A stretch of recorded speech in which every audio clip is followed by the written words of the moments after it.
What's up, everybody? Continuing my favorite series again, How We Beat the Seahawks. Just has such a wonderful ring to it.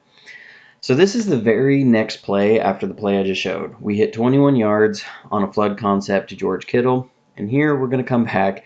The funny thing on this is we're going to run the exact same concept, but this is, again, different ways you dress this up, and this is what makes Shanahan such a great play caller. Is he comes out, now we were in 22 personnel, he comes out in 12 personnel, which is one running back, two tight ends. We have Selleck and Kittle in here again.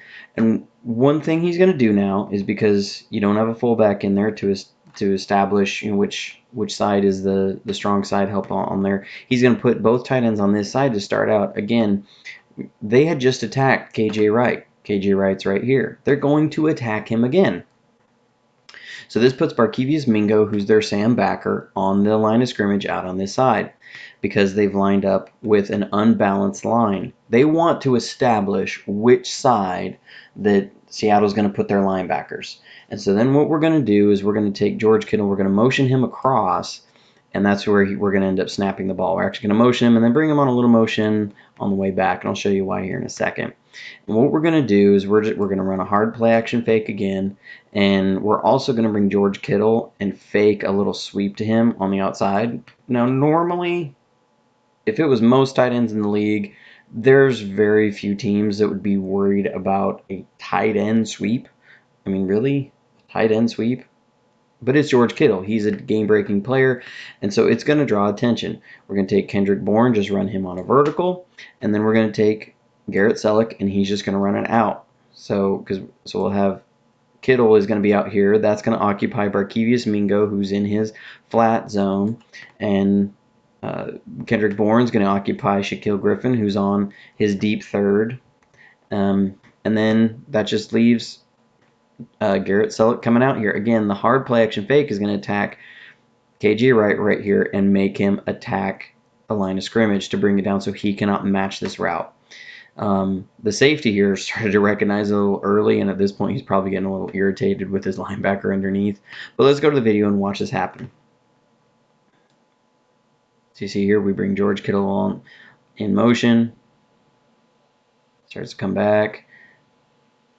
We fake that same power run that we'd shown earlier, where again Shanahan uses that sweep action to stem out the man line of scrimmage, pull the guard and bring him around, and then we just run a flood concept.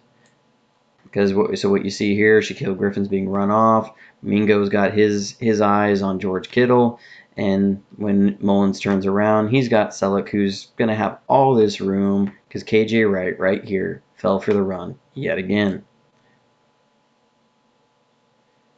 And he gets a nice pitch and catch for 20 yards. You can see the safety recognizes this pretty quickly and starts attacking it. But you don't really worry about a free safety really getting to a play. I mean, he's got to go so far. He's not going to be the one that's going to be able to match this route. Really, this linebacker has to, but he's completely faked out. I mean, he tries to jump up there and bat the ball down, but I don't think so, buddy. So again, this is another way to dress up the same thing. You know, we saw Shanahan on this same look, where he, with this same running look, run this guy just right down the middle of the field and score a touchdown. Now he uses him on an outbreaking route to set up a flood route.